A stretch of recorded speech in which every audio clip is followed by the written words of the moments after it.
Today's episode is all about maximizing your time. We are all time poor, and from so many of my coaching clients, that is the thing that I hear the most. I'm running out of time. I just don't have enough time. There's not enough hours in the day. And so I thought we'd talk about my favorite time management tips today, because I think even though some of us feel like we're doing it well all the time, there's always some tweaking we can do. There's always some things that we can put in our calendar that perhaps will change the way that we do things and have a really big, profound effect on our business and also on our lives that perhaps we haven't thought about before. So that's what we're going to be talking about today. The very first thing that I want to get really clear on when it comes to your time management is your priorities. And this is not something that's normally mentioned. It's normally like, well, get this to-do list and download this app and get this planner. But it's actually, for me, not about any of those things. It's actually just about, okay, what is it that I want to achieve? What are my goals? Where am I going?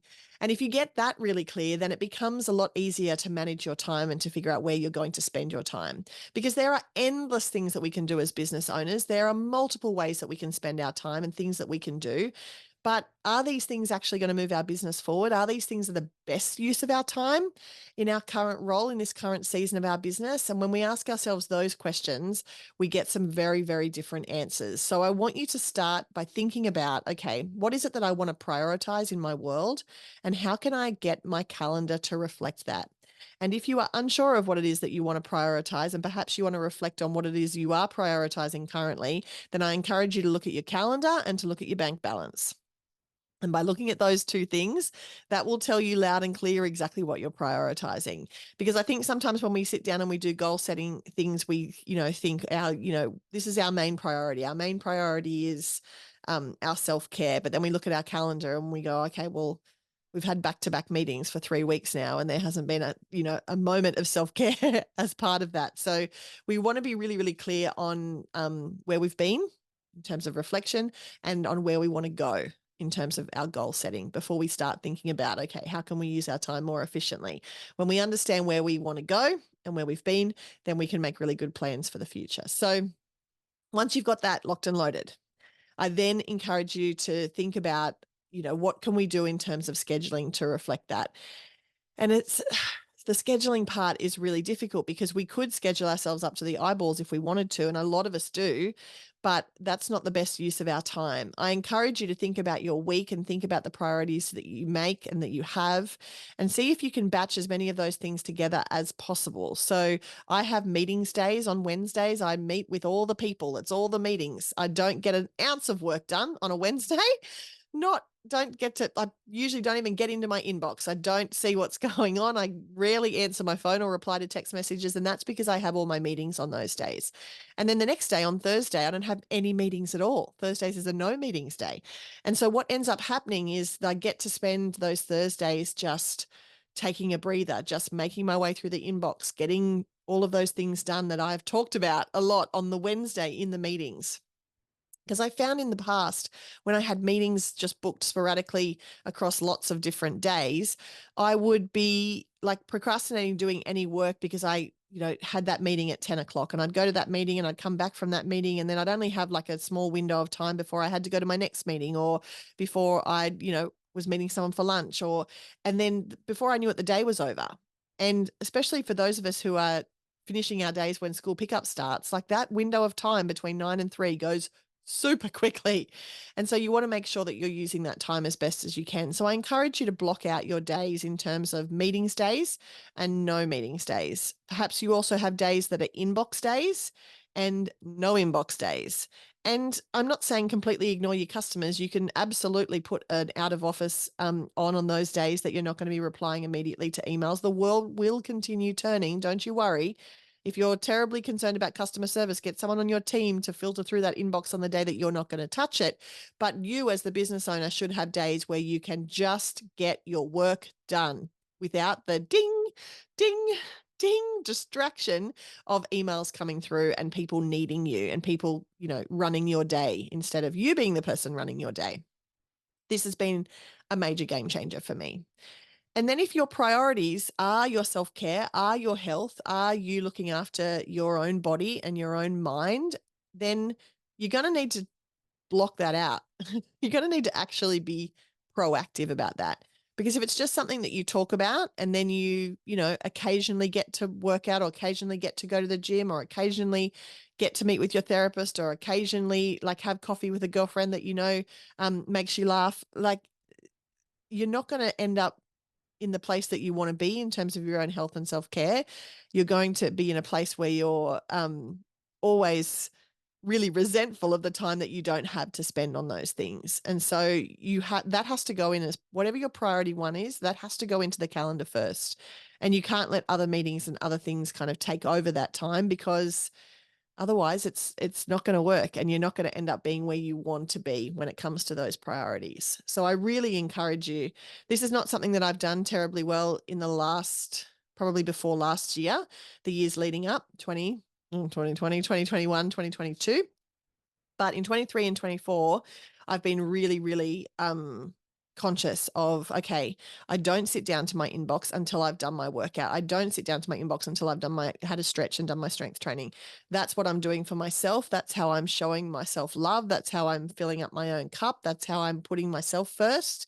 And then I can sit down to my inbox and answer all of the questions that are coming in from all of the people and, get to that part of my business. But that would never have happened unless the time was blocked out in my calendar. And it used to just be an hour, and I would always feel rushed and feel kind of like, oh, I've got to get this done and I've got to get this wrapped up, and I'll skip the stretch today just because I need to do. And what I've found is unless I do, an hour and a half, unless I block out an hour and a half, I don't enjoy it. So now I've got an hour and a half blocked out. I might use that entire time sometimes. Other times I might just have a really nice long cup of tea and go and stand with my feet in the grass and look up at the sky. And that's okay too, because that isn't a way that I care for myself. And when I do these things, when I sit down to my inbox, I'm so much more productive. When I sit down to my inbox, I'm so much more calm and helpful and rational and not flying off the handle at, that, client query or complaint or question that comes in. So it really, really helps me to prioritize those things. So think about what your priorities are. Think about how you're going to schedule that time in and make sure that goes in first before all of the other things. And then the last thing I want to talk about is avoiding distractions. And, as business owners, we sometimes feel like it's our responsibility to be on 24/7.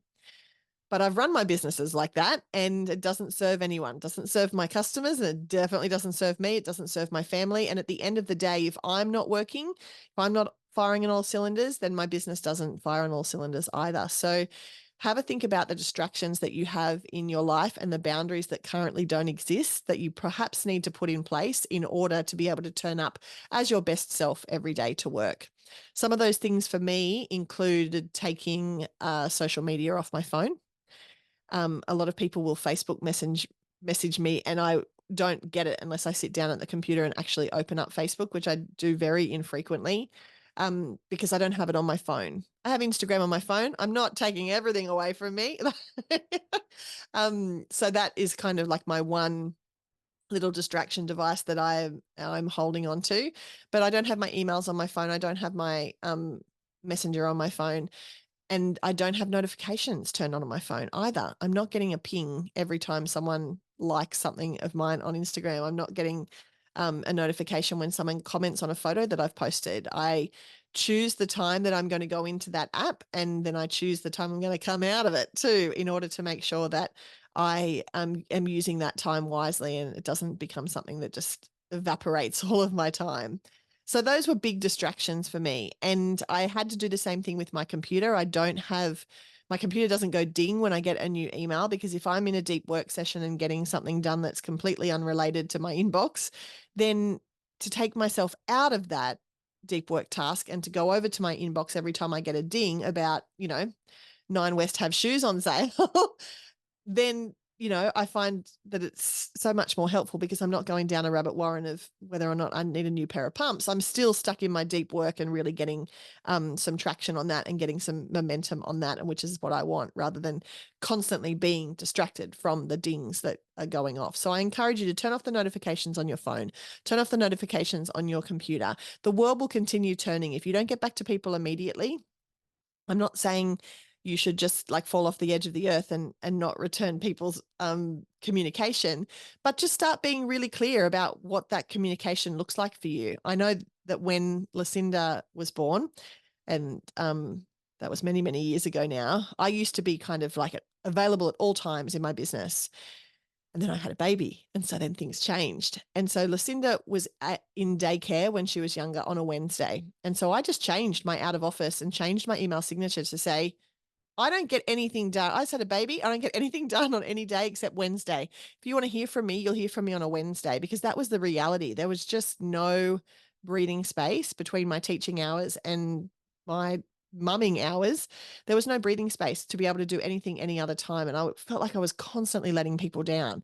So I just changed the reminder. I moved all of the administration emails to an admin email address. And changed the communication around that so that if people had questions that they needed answering immediately, the emails would go to the office and the office would answer them during office hours and the world would continue turning. But if they specifically needed me and they were emailing me about something, they just knew that they weren't going to hear back from me until Wednesday. And you know what? Didn't get any complaints. No one left my business, or if they did, they haven't told me that was why. And, you know, Lucinda's 11 now, so it was a really long time ago. And so I'm less afraid of setting those boundaries now because I've seen it in practice and I've seen how nothing really comes from it. So there's that. I encourage you to set some boundaries for yourself. It doesn't have to be that you're only going to check your emails on Wednesdays, but perhaps you're only going to check your emails after 11 a.m. Perhaps when you come into the office, you're going to do the things that are on your to-do list, get it stuck into your work from 9 till 11. And then at 11, you can, go and answer everyone else's questions or get back to everybody else. Perhaps it's that you're only going to check your email every second day. Perhaps you're not going to check your emails on weekends. These boundaries and these decisions are totally acceptable. Just make sure you communicate that. People will get their nose out of joint if I didn't tell everybody that I was only answering emails on a Wednesday and someone emailed me on a Thursday and still hadn't heard from me on the Monday, yeah, they'd get their nose out of joint. But because I put it in the email signature, I put it in my out of office, people understood, then no one had any complaint to make about it. So just be really, really open and transparent when it comes to that communication and make sure they understand that this is just how we're doing things now.